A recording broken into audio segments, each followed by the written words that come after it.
This week's episode is sponsored by Audio-Technica. You're listening to the B&H Photography Podcast. For over 40 years, B&H has been the professional source for photography, video, audio, and more. For your favorite gear, news, and reviews, visit us at bnh.com or download the B&H app to your iPhone or Android device. Now here's your host, Alan Weitz. Greetings and welcome to the B&H Photography Podcast. My name is Alan Weitz. And I'm Jill Waterman. There's something special about a photographer with a long-term project that slowly forges a path from its tentative early steps to the discovery of a visual trajectory and narrative that has a finely tuned story emerging over time.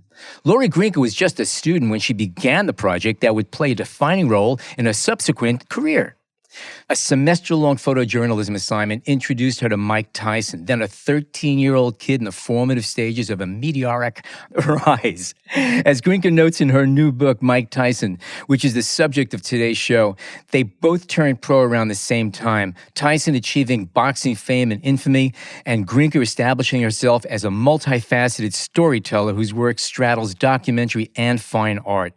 Her long-term nonlinear projects often mix photography with video, audio recording, text, installation, books, and collage. As she describes it, her projects reveal the macro in the micro, originating from the personal and speaking to our commonalities when addressing wider themes of history, memory, identity, and social constructs. The recipient of many awards and the author of 3 books, Grinker is a dedicated educator for both university programs and private workshops. She's a senior member of Contact Press Images and is represented by ClampArt Gallery in New York City. Lori Grinker, welcome to our show. Hi, thank you.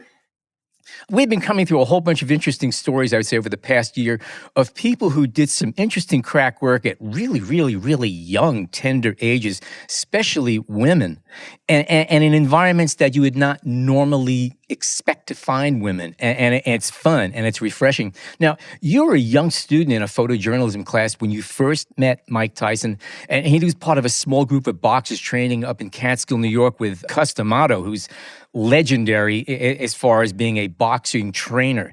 And Tyson was very shy at the time, and you were interested in photographing a few of the other boxers first. How long did it take you to shift your focus to Tyson and realize that you had something special going on here? Well, as you mentioned, there were other boxers that I was interested in. One was a 9-year-old named Billy Ham, and that's who I did my project on for class. And one was a girl named Nadia, and I did stories on both of them. But Mike was part of everything. So, Nadia was always in the gym. Billy was staying at the house on weekends. Mike lived at the house. So he was always there as part of the group, living in the house, eating together, training, and then with the boxing club, traveling around. So I was photographing him anyway. But Cus was telling me, you should be photographing Mike. He's going to be the next heavyweight champion of the world. But I was more interested in the anomalies, this little 9-year-old kid with muscles and this female boxing. So I was drawn to them. I thought Mike looked like a typical boxer. But of course, I did photograph him. Now, whatever happened to this 9-year-old? Did he ever make it at all? Are you still in touch with him? What happened? Any idea? I don't know. My story got published in Inside Sports, which was pretty new back then and was Newsweek's version of like a Sports Illustrated. And over the years, I lost touch with Billy and his family. But recently, Jeffrey Smith at Contact Press Images found his son on Instagram who had posted the article that was published. And I've written to him and never heard back. It would take probably quite a bit of research to try to find out if he's alive or where his son is. And I just haven't had the time for that. Interesting. Just as one little aside, one of the takeaways I have from reading the copy of the book is that, at least for me, you get the idea of kids or boxers hanging around a gym, and it's a bunch of palookas beating the crap out of each other, okay, for the most part. And there's a certain amount of insights that you know have to be going on there. But reading about this, Tyson was deeply embedded in learning everything he could. He would watch newsreels of other fighters, and when Cus was talking about how to fight, he was a rapt student of this whole thing, and he really took it quite seriously. Yes, he did. I pictures come into my mind from one of my first times up there of Mike just looking at Cus in awe, like this was the most exciting thing for him, and he found his calling, obviously. And Cus and he were like meant to be together. There was so much studying, and visually for me, having Mike watch fight films on a movie projector up in the attic was very visual, and actually figuring out the technique of how to photograph some of these things was quite a challenge for me starting out. This wasn't Sunny 16 rule stuff. I mean, this is you're in some pretty rough surroundings as far as lighting, and you pull it off. I mean, the pictures are good. I mean, you can actually see what's going on there, and it actually makes sense. Did any of the other young guys there have the same passion? Did it seem that Tyson was putting in that extra 10, 20% that the other ones didn't put in? I mean, did he exceed in that way, or were they all equally hungry to learn? I don't really remember about every kid. Like Billy, the 9-year-old, was only there on weekends. Mike lived in the house. I think this guy, Frank, also lived in the house. He was older. So I think that for Mike, being exposed to Cus 24/7, and there was boxing talk 24/7, he just gobbled it all up. I mean, it was immersive and it was everything for him. So it was just the absolute perfect place for him coming out of the reformatory, the prison, and, really knowing that he wanted to be a boxer. And it was fate, I think, that he was found and brought there. At what point did your attention pivot to him saying, okay, no, this is the beginning of a long-term project. This is where I should be focusing my energies, and I didn't mean that as a pun.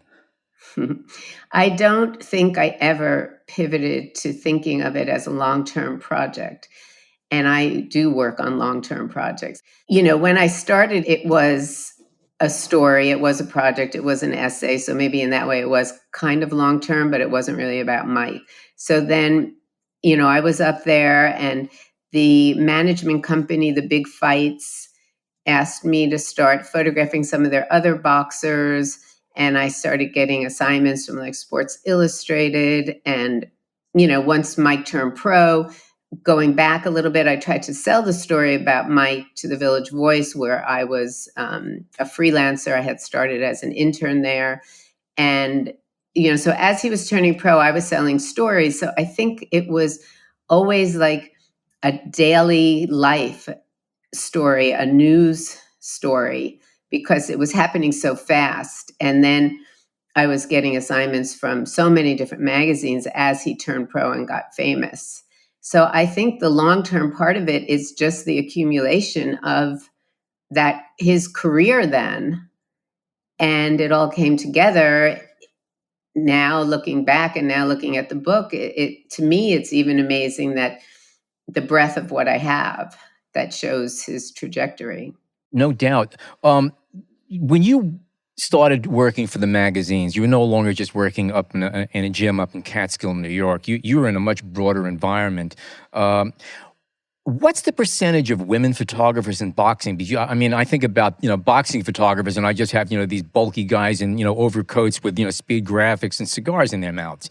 But that's obviously not the case. Are you rare being a female photographing ringside? Yes, absolutely. So what happened was I wasn't really interested in sports per se. I was interested in these kids and the atmosphere of the ring and what boxing was doing for them and how it was helping them out of other situations and what they went through to train and how they lived. So all that was so visual for me.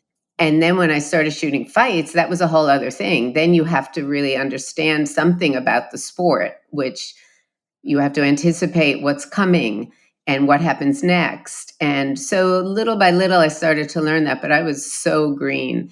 And sometimes it was luck. Like one of the first pro fights I photographed, I was sitting on the side of the ring where the action happened, and it was a 30-second fight. So I got this really good shot.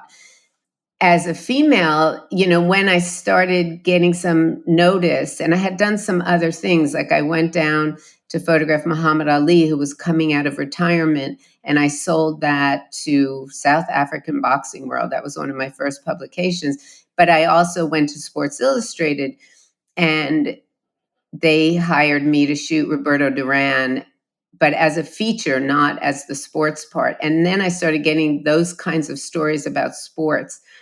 And then Canon actually asked me if I was interested in an ad as a sports photographer, like I should become a sports photographer. They were trying to push me to that. And that's not what I wanted to do. But when I started photographing the professional fights, there really were no other females around the ring. And when you do the real big fights, the heavyweight championship, and Howard Cosell was there, and you're squished in between all these photographers and you can barely lift your elbows and you have to change film, and you have an assistant behind you. So you're kind of like trying to get your arm back to give the assistant the camera to change the film. And then he's giving you the other camera. And it was just crazy. I mean, I had no idea what this would be like.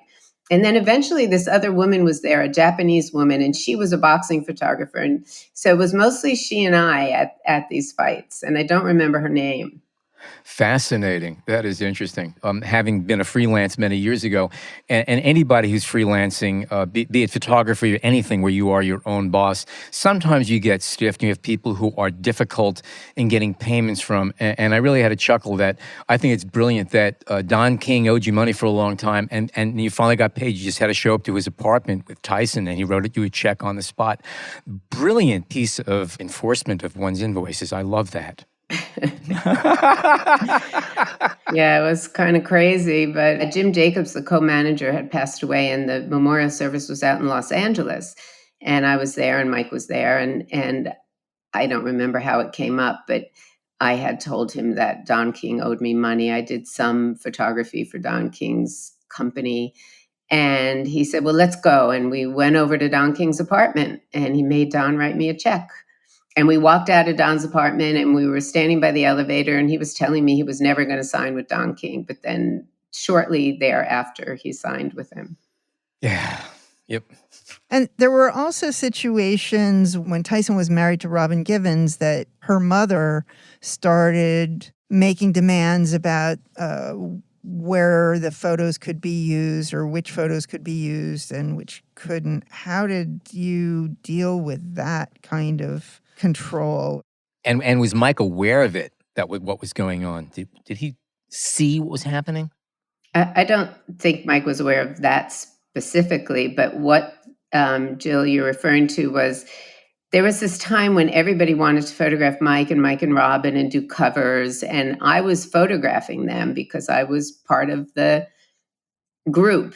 And I even did some portraits as like a wedding gift. And then I started selling those to like People and Sports Illustrated. So somebody had photographed Mike and Robin for Life magazine. And Ruth called me and said, if your pictures come out in People before Life comes out, I'll make sure you never work in this town again. Ooh. And I was like, it was weird and a little scary, but so ridiculous. Like I had control over when a magazine was going to publish a cover and that one, either I sold it to them or they might have actually assigned me later. They were the same company, and I'm not even sure if she was aware of that. So it was pretty ridiculous the way they came in and tried to micromanage everything in a world that they really didn't know about. Were there situations where they would try to set up shots when you were shooting, or was it just after the fact that there was concern about the publication?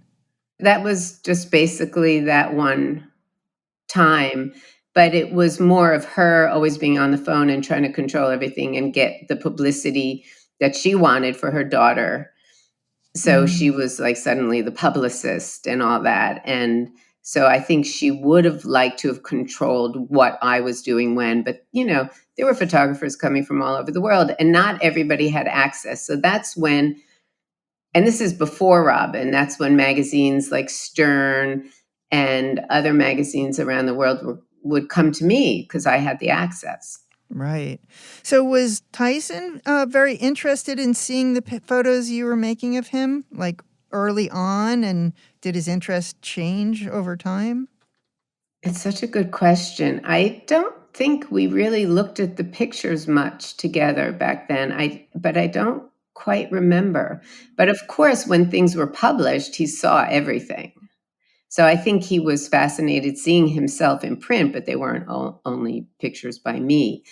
But later on, when he was married to his second wife, who was, I think, the physician, they contacted me and asked if they could have a set of pictures just for the family. So there was interest later to see things from the past. And I remember once I tried to go photograph him for Sports Illustrated much, much later. And I sold them this idea and Mike didn't show up.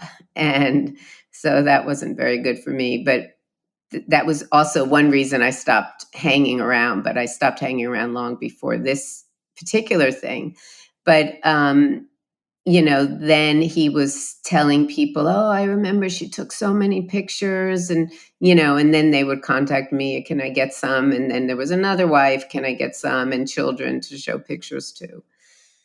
So definitely later on. Mm-hmm. And when you were interacting with him and taking pictures, was it a very natural situation? Was he aware of posing at all? There's so many stories. So from the very start, he wasn't the champion yet. He was a 14-year-old, and he, they all got used to me. I would eat with them and stay over at the house and be photographing. And then I would ask him, oh, I want to see you when you're watching fight films. And I would go up there and, it was so dark and I had to figure out how to do it. And he was very patient. Then Cus died and I called, it was either the Daily News or the New York Post. And I said, do you want pictures of Cus D'Amato's funeral? And they said yes. So I asked Jim Jacobs if it was okay. And he said yes. And I went, and Mike didn't want to be photographed. And it was a really difficult time and day and moment. And I didn't really feel great about photographing it. But as Jim explained to Mike, Cus is an important part of history of boxing, and this is what you're going to have to get used to. And Mike agreed to be photographed.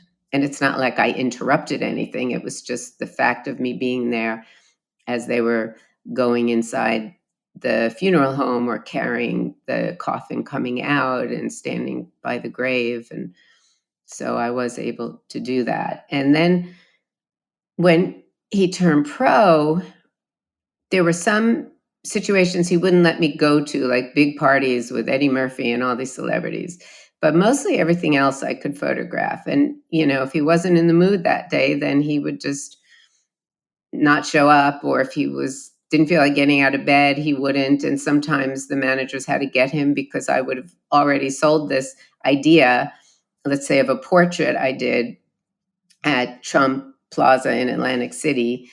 And I brought a backdrop and I figured out lighting, and I wanted to recreate these shadows that I saw in the gym and have this like big shadow behind him. And so I had everything set up and he wasn't showing up. So Jim Jacobs went up to Mike's room and woke him up, and he came down and I'm doing all these poses and We did some in long underwear, some in different apparatus, mostly not much on. And he came down and he yawned, and I snapped that picture, and that's like my favorite one from the shoot. So Yeah. in that way, his just being woken up worked to my advantage. And it looks like he's screaming. Yeah, that's such a powerful image. That's amazing. Wow. What did you say to him, when he finally did come down, you got the shot and it was all over? Because again, he stood you up essentially, and professionally. Okay, he made you look like an idiot in a professional sense. Was he aware of that, or was he just not sensitive to that kind of thing? I don't think he was aware, and it, clearly wasn't only me. If he didn't feel like showing up for live TV, he wouldn't. But then he had his manager, so they made sure he'd do it. So he didn't. That didn't affect me. It was only that one time, many years later, with Sports Illustrated, that he didn't show up. Gotcha.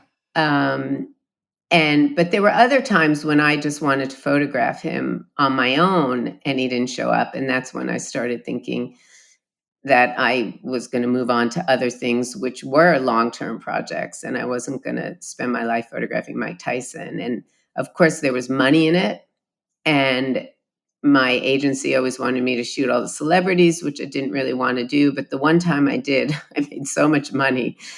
But, it just wasn't my thing. So I moved on to my book After War about the effects of war on men, women, and children around the world. And that took 15 years of traveling around the world and obviously doing other assignments. But that became my long-term project. And I just gave up on trying to photograph Mike Tyson when he was so unreliable. So in 1988, you joined the agency Contact Press Images. Was your early documentation of Tyson instrumental in getting the agency to sign you? Well, what happened with agencies was I interned when I was in college with an agency called Archive Pictures. Mm-hmm. Mm-hmm. And some of the people from Magnum started it, and it was Jeff Jacobson and Ethan Hoffman. I think Mary Ellen Mark was a part of it.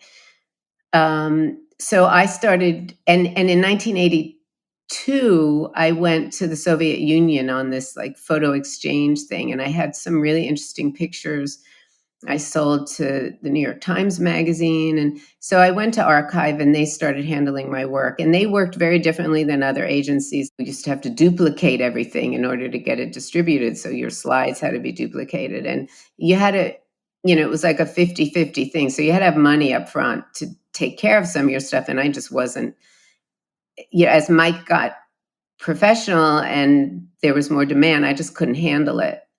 And I then went to Duomo Photo, and that was more for sports. But then I was doing other things as well. And I always wanted to go to Contact, or I thought about Magnum and show my work. And I had the opportunity to meet Robert Pledge, and I showed him some of the Tyson stuff. I think it might have been those wedding pictures.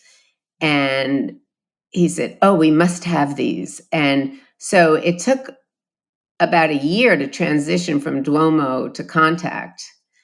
But I really thought Contact was a better agency for me, especially since I wasn't a sports photographer. So that's how it happened. What kind of support did Contact provide for you once you made that transition and signed there?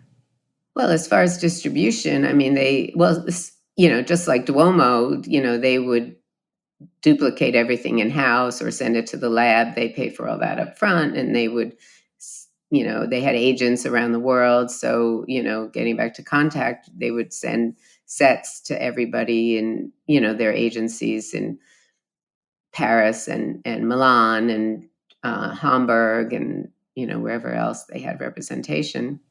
Mm-hmm. So they took care of all of that. And then they were able to get me assignment work.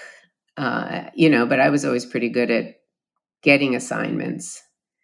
But they definitely helped get me interviews, to show your portfolio, which I don't even know if anybody does that anymore, because now they just look at your website or Instagram feed.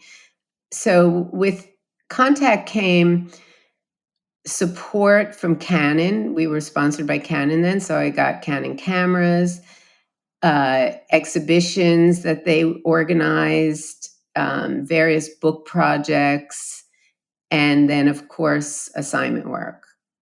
So it was everything. Yeah, that's great. Do you have any advice for emerging photographers today who might be seeking representation for their work based on your long history with Contact and other agencies you've worked with? I think some people work better on their own and manage their studios, let's say, and would have assistants. And some people are more suited for agencies. I'm more suited for an agency. And for one thing, it's the camaraderie, because we work alone so often. And for the other, it's just helping to manage things like billing. And you give them a bunch of your money, but they're basically, working for you. So I think that if you're interested in an agency, it's best to research all the different agencies. So many of them now, like Maps and Nor and Seven, you pay in. So it's a cooperative, I guess. And that's a whole different thing than I've ever been used to. But I think that's a great model. There's always Magnum, which is also somewhat of a cooperative. I think it is a cooperative. And then there's more the wire services or Getty Pictures. And then you have to really look at contracts and what kind of percentages they take and what kind of rights you have for your pictures. What I loved about Contact was that they always made sure that the photographer owned the rights to their pictures. And even before that, from archive and just from reading a lot and understanding like how W. Eugene Smith demanded he own rights to his pictures. I made sure I owned the rights to my pictures, including and especially Tyson, because I was shooting for the big fights. So we had a deal where like all the sports stuff, all the fights that they hired me for, we could share the rights. But all the personal work that I did on my own, I own the rights. And they always honored that. So that was really good. That is so important. It's a very key thing that any working photographer, anybody in the creative arts has to understand is that own the work as much as you can, because you never know. Someday that might be your only meal ticket.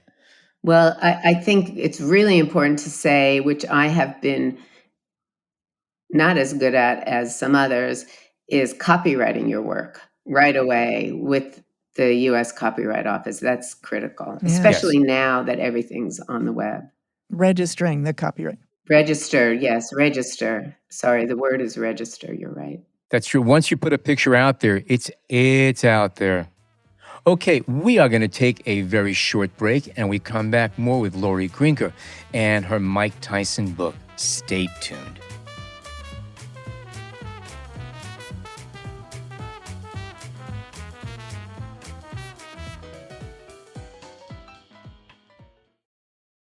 Audio-Technica has recently released their AT2020 USB-X microphone, a new take on the popular AT2020 mic, now designed specifically for podcasters, streamers, and other content creators.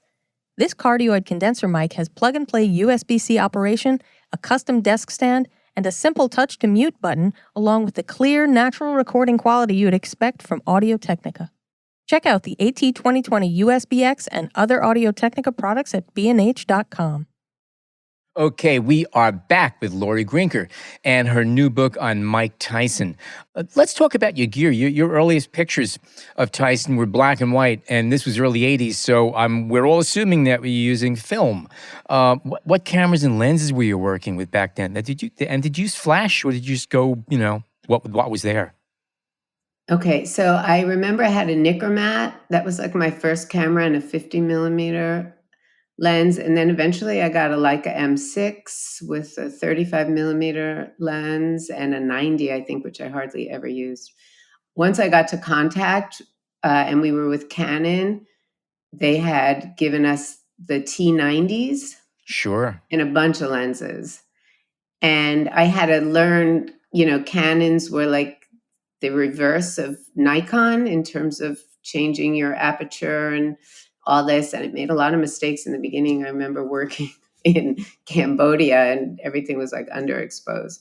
But then we got the Canon AE2s, and it wasn't until the invasion of Iraq, where I was on assignment for People magazine, embedded on the USNS hospital ship in the Gulf Sea, that I started shooting digital. I did do a project, I think Olympus sponsored a project, one of those day in the life type projects where we shot digital, but, and it was a small Olympus camera, I can't remember, but that was, going on assignment with digital when I really I didn't know what memory cards were. I didn't know how to store stuff. I didn't know how to make a picture look, turn it vertically. I just was like thrown into this on this ship in the middle of the Gulf Sea, and it was crazy. But back to your question about flash. When I started shooting Mike and the kids at the gym, that was the first time I used flash. And it was something we learned in that photojournalism class when I was a student at Parsons School of Design, where I started the boxing project, the young kids. And we had probably a Sunpack 183. Is that what it was called? Yeah, sure. And Vivitar 183. Yeah, Vivitar 183. Yeah, sure. And so it was the Vivitar 183, and we learned how to cut out the milk carton to bounce it or just use a white card. And so I was just learning flash. I was just learning everything when I started shooting the kids. And when I look at some of those flash pictures now, they're very harsh shadows. I didn't know really how to get some ambient light in and things like that. But so I was using flash sometimes up there. And I was pushing my film a lot, and I was shooting black and white film. And then when I started getting a lot of assignments, I started shooting color, and with contact, it was color slide film. And that was a huge learning curve for me. But when I went to the Soviet Union in 1982, I shot color. And, I didn't know much about it, but it worked out really well. I want to take a step back for a moment. You mentioned that you started off shooting with an SLR, a Canon, and then you went to a Leica, a rangefinder camera, which is a very different way of approaching photography, and switched back to DSLRs, basically SLRs and DSLRs. Where do you find yourself more comfortable? Because the shooting style of going through a reflex camera and a rangefinder are different.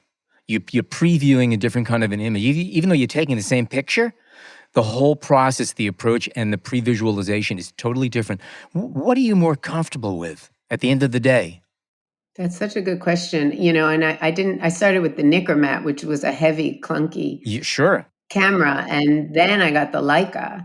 And I started going to Vietnam and Cambodia in 89, 90. And I was trying to shoot with the Leica. And it was very different. And I didn't know what that meant. I just thought it was light, and I thought it would be easier. It's not necessarily easier, but it's definitely lighter. And then the T90s were also pretty heavy.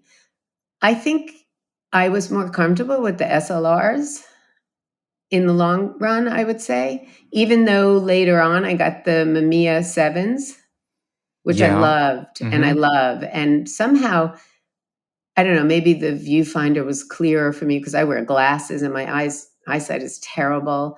So the Mamiya was much clearer to focus through. Like now I use Sony's, and they're, mirrorless, and looking through the viewfinder or through the back panel, especially looking through the viewfinder is so digitized, and that's something that I always have to get used to. So they're also different. Gotcha. And maybe the old-fashioned basic, somebody gave me an Olympus OM2 recently. And just looking through it, it's so clear. And having the split screen focus is wonderful. Even though we're dealing with electronic finders with multiple millions of dots, I mean, the resolving power and the clarity is really astonishing. It still doesn't match looking through a good glass finder and a focusing screen. It's a very different experience. And again, working with a rangefinder is a whole different way of approaching. You don't see your depth of field. You can't measure how much is actually in focus unless you really shoot a lot and learn to anticipate what to expect based on what you're seeing there. But so I was just curious to know which way you go. And I agree with you, by the way, that at the end of the day for compositions, I really do prefer reflex, even though I love the whole shooting experience of an M. Well, I think that like with my students now, and we're just in the beginning of the semester and some of them are beginners, is teaching them to understand how lenses work and depth of field and, you know, what they want to accomplish with a particular image. If you know all that ahead of time, then, you know, you can plan what you're shooting with any camera, as long as you know how much depth of field you want and you know, where you want to start your focus and your, you know, all of that. Which I'm not a big technical person. So basically, I only took that one photography class when I was a student at Parsons and I was studying communication arts and I wanted to be an illustrator. So I learned photography by doing it and by doing it very professionally. So I just got thrown in. So I didn't understand a lot of things. And I also studied printing with, and my first photography class was with Harold Feinstein, who was wonderful and inspirational. And if you don't know his work, look it up, because his Coney Island work from the 50s, and he was just wonderful. And then I studied printing with George Tice. So I was more into like black and white printing, and I started doing some more artsy projects. And then I took the photojournalism class and literally started working professionally. So when I look back at some of my negatives, they're very thin, or, you know, how I would have set my depth of field now as compared to them, because I really didn't know what I was doing. I would, you know, I had a light meter and it would tell me what exposure I should have, but I'm not sure I understood how I could choose what exposure I want to get the effects I wanted. God, right. Something I'm curious about, you know, because you started off in black and white, but your work required you to work in color. And when people shoot digital, the default is color. You could put it into black and white mode if you want. Personally, I like shooting in black and white mode, recording raw so that I have all the color data. It's all there. I'm just previewing it in monochrome. Do you find yourself doing that at all? I mean, because again, if, you know, when you shoot digital, it is color. It's just you automatically default to that. Do you ever pull back and say, no, I want to do some black and white because that's what I enjoy better? I think some stories or some situations just work better for black and white. But I think if I was going to shoot black and white on a project, I would probably shoot it in film. Really? But I think digital is fantastic. You know, I just think if like my thing now is like, if I'm going to shoot film, I'm going to shoot medium format or large format, because the 35 millimeter digital is so fantastic. And the film is so difficult to get processed or to find film you like. I mean, medium format's not so easy either anymore. You're very limited. But I'm trying to think digitally if I've converted to black and white after the fact. You know, I know more from working with students that I tell them if they want to, you know, they always have to shoot raw. And if a project just lends itself to black and white, then why not? Why not set yourself on monochrome? Or sometimes they want to shoot black and white, but they don't really have a reason. So I'm like, well, you're shooting raw. You can decide later. Yeah, you know, that's right. That's the beauty of it. You could make up your mind anywhere, you know, down the line, which is good. You know, you bring up an interesting point about if you were to do something right now in black and white, you'd be shooting film and probably a larger format. And one of the things I find fascinating is that with most of the quote-unquote 35 millimeter full-frame digital cameras that we have these days, that, you know, the resolution of them, it's amazing how much resolving power we now get. But what does not change is the look that you get from shooting in a 35 millimeter format. Because if you do shoot with a quote-unquote normal lens and a 35 and with a medium format and 4x5, they're all taken with that normal lens for that format, but the look is very, very different. And that's what I think the difference is. So right now you could shoot with any of the full-frame cameras and get ridiculously sharp pictures. In fact, most of the cameras are now out resolving the lenses that are going along with them. But you still have that same look of a 35 millimeter perspective lens. Yes, I don't know what to say to it, but there's just so many possibilities now. And, I have these students and they're like, they want to shoot film.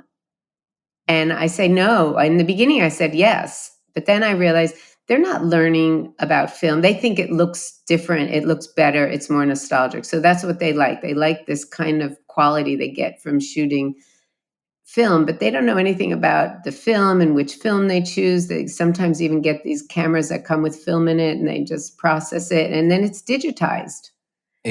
And I'm like, so you're not really shooting film, So, I don't love, I prefer grain to pixels maybe, but if it's ethically okay in the kind of work you're doing, you can add that. But yeah, so I think if you're going to shoot film, it should be that you want to understand everything about film. And I also think it's so important to understand film because it informs everything else. So speaking of film, what black and white film were you shooting when you started out with Mike Tyson? Was it Kodak? I was a Tri-X user, yeah. Mm-hmm. And did you develop it in Kodak chemistry, or did you use any different types of chemistry? Yeah, I did all my own processing, unfortunately, now when I look at some of my negatives. Yes, it was Kodak chemistry. And I never really experimented very much. I didn't do toning with my prints. I used a lot of Agfa paper back then. And, and I was printing for people for a while, black and white printing. But then I just started working a lot as a journalist. So I then started having other people print for me. When you were shooting, when you're using Agfa, was it Portriga that you were printing onto? That was a lovely paper, especially for portraiture. Yeah. It was so subtle. A lot of people didn't realize what was going on there. That slight warm tint to it was magical. It was beautiful.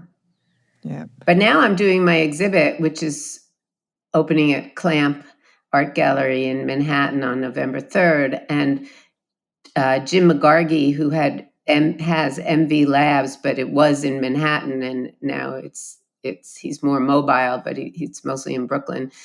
We're not using warm tone paper. We're using a cool tone paper for this. And there are 2 prints that from the black and white that I'm printing digitally because it was impossible to find the Ilford paper he's using in a roll. It's like they were backlogged and nobody could get it. And you could get a larger roll, like 90 feet, but it's so expensive. So I'm doing those digitally, these 2 images, because they're 30 by 40 inches. And we're using a Canson paper and trying to match the other paper. And there was another portfolio we did that was a warmer paper. And I can't remember what paper it is that he used, but you just can't get it anymore, I guess. So it's interesting to try to match these as best you can, even though one is made with chemicals and one is made with ink. So aside from those 2 pictures you were just talking about, the other pictures you'll be exhibiting are gelatin silver prints? Yes. Wow. Yes, all selenium tone, except for the color. The color right. ones will be digital. Well, just keep one thing in mind. Even when you see these magnificent skeletons of dinosaurs in the museums, okay, they're never 100% of the original bone. There's a lot of epoxy that was used to fill in the gaps. So, and I'm saying that kind of seriously. I really, really am. I think it's a really good goal to try to match things and to keep a continuity to it. But at the same time, we got to forgive ourselves because we are kind of like, we have a foot in 2 different worlds here, and not every shoe is identical. So, just keep that in mind. There is epoxy out there too. It's okay. Yeah, it's true. So let's talk about the book for a minute. You got the contract to do a Tyson book in 2014, but it's just come out this year. Why did it take so long to publish? That's a long story, Jill. Okay, so I got the contract. So here's what happened. I wanted to do this book, and Mike Tyson was starting his one-man show on Broadway that Spike Lee was directing. And Mike's wife, Kiki, called me and said, Spike Lee's doing this show and they want to use your pictures as like the background, my pictures and other people's pictures, but the majority are mine. And, there's no money for this. So, giving them a good deal. So we were always like trading favors. I'll give you a set of prints to use just for your person, just for your family, and you sign some prints for me, or, you let me come photograph or something like that. And to be honest, I don't always get my end of the bargain. But so I made this deal. Well, Contact Press Images made this deal with Spike Lee, and then Rolling Stone hired me to go photograph Mike at the theater. So I went in, and we hadn't seen each other in, a long time, since like, it was 2012 when he did the show, and we hadn't seen each other since like 1990 or 91. And, he was very happy to see me, and we were talking in his dressing room, and I said, I'm thinking of doing this book. And he said, and I had talked to Kiki about it. I said, well, I want to do this book. So that was like part of my negotiation. Like, I'd like Mike to write something. And then he said, well, you have to ask my wife. And I said, I already did. And he said, well, that was your first mistake. And he was joking, and we laughed. And so after that, they introduced me to his literary agent, David Vigliano. And photography book publishers don't really want literary agents selling them books. It just doesn't work that way. And I didn't really want a literary agent to go to photo book publishers like Powerhouse. And I actually said, don't go to Powerhouse, because I could have gone to them myself. So they went to a few people, and there was one publisher that was interested, but I didn't really like the books they published. And so in the end, we went with Powerhouse. And in the end, Mike didn't write anything. So it was like this kind of funny thing. But what happened is one of the editors at Powerhouse then discovered in by the time we got this all together, and the contract was 2014, and then they heard that Scorsese might be doing a film, a biopic about Mike, and Jamie Foxx might play Mike. So we should wait until that comes out and peg the book to that. And I went back to graduate school in 2013 and said, great, I really don't have time for this right now. So then 2015 came around, and 2016 and 2017, and I was in touch with people in Tyson's camp, and they were saying, well, they just hired a screenwriter, or, it was going so slowly. There was some news about it that Scorsese was involved, or that Jamie Foxx said he was going to do it. But, these things don't always happen. And so it just, years go by pretty quickly. And I just said, look, we have to do this. This film might never happen. And then that editor left Powerhouse, and then it kind of got dropped again a little bit. And then I just, contacted Daniel Power, and I said, let's do this already. And, suddenly it was like, hurry up and get this done. But before this, I had asked them to use the designer I wanted to use, who was Giorgio Baravale of Demo. And we started designing it, and Jeffrey Smith was involved, and we were going through all the pictures, and the contract was for like 100 pages, and we ended up with like 240 pages or something like that. And when Craig, who was the editor at Powerhouse, then saw it, he was like, whoa, you have to cut this down, and so then we redid the contract to be, whatever the pages are now, but we had to cut a lot. And so then we went through all of that. And then finally, Daniel got on board and started looking at stuff. So then we started working on little redesign things and getting some other text in. And then COVID came. And then, shipping containers were stuck places. So, they weren't really doing any books. So it's all those things. And then it came out right when this Hulu biopic or whatever you want to call it series of Mike came out, which was really bizarre that it happened right then. Wow. Which Mike is not happy about at all. And I had to watch a little of it for my publicist, and it was pretty awful. So now the book is out, and we'll see what happens. What does Mike think of the book? I have no idea. Oh, really? He's seen it, though. I don't know. Wow. So, maybe we'll find out when we have him on the show next week.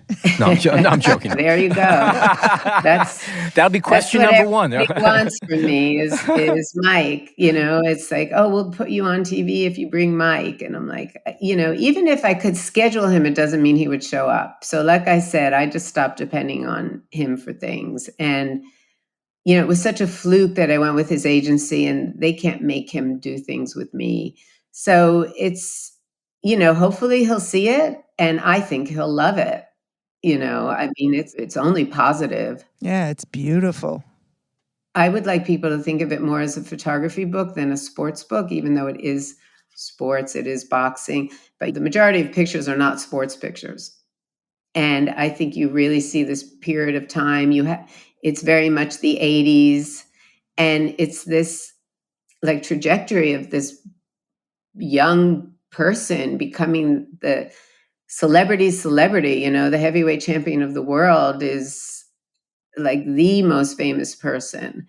And you can see his innocence through some of it, and his humor. And as we talked about, the way he studied, and all these other people around and these characters. It's almost like its own little movie. It's a little time capsule. It's a slice of pop culture. It's a slice of our history.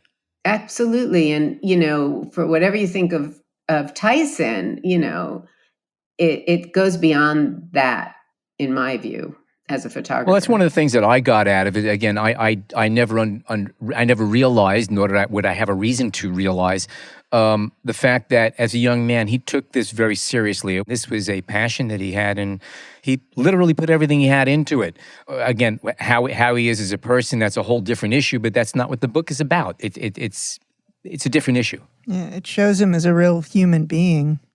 Yeah, and, he came from a very troubled background, and he was helped by boxing and helped by the people he was involved with. And then those people sadly died. And then these other people came in, and his buttons got pushed, and, the other parts of him came out. And so it's kind of almost an opera, Yeah. Good way of looking at it. Aside from the show you have coming up at the ClampArt in Chelsea this November, are there any other upcoming exhibits or events coming down the pike that we could talk about?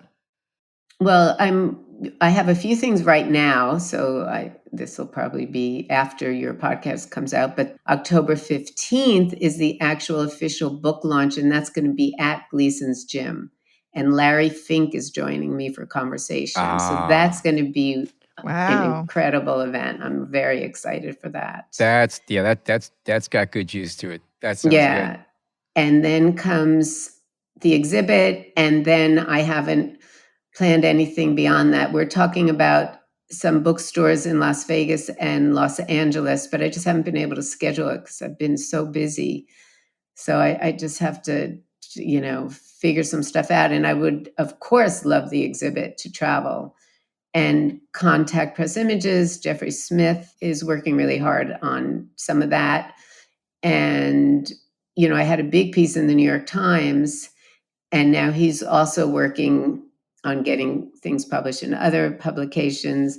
I just did an interview with the Daily Mail, and I have a publicist who's working on things. So we kind of started late for all of this, except for Jeffrey's foresight of getting the New York Times to do something. Everything else is kind of late because we went to press like suddenly. It's not like I knew well in advance.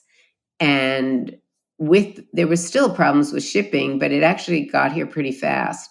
So it's like we weren't sure if it was going to come out in September or October, and it came out September 6th. So we're just setting things up. But it's not really pegged to a specific event or time. So I think there's time to set other things up going forward.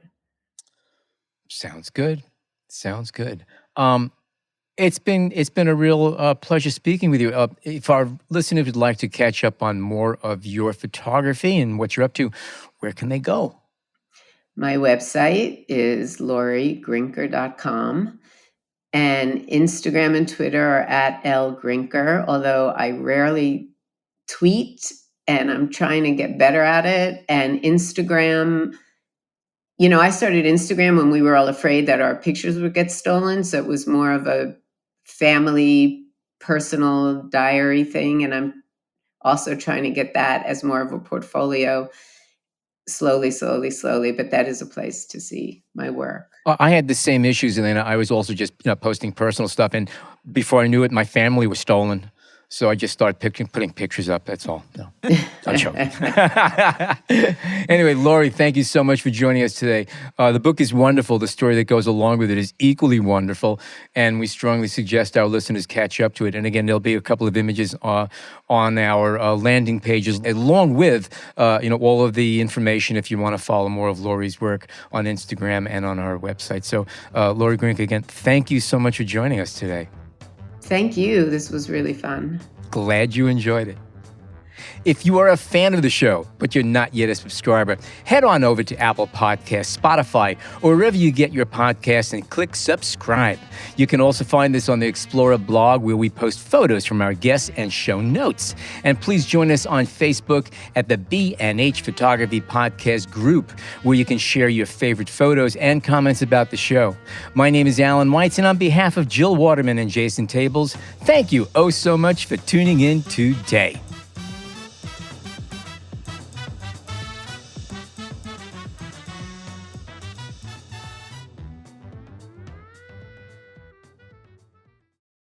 Thanks to Audio-Technica for sponsoring this week's episode.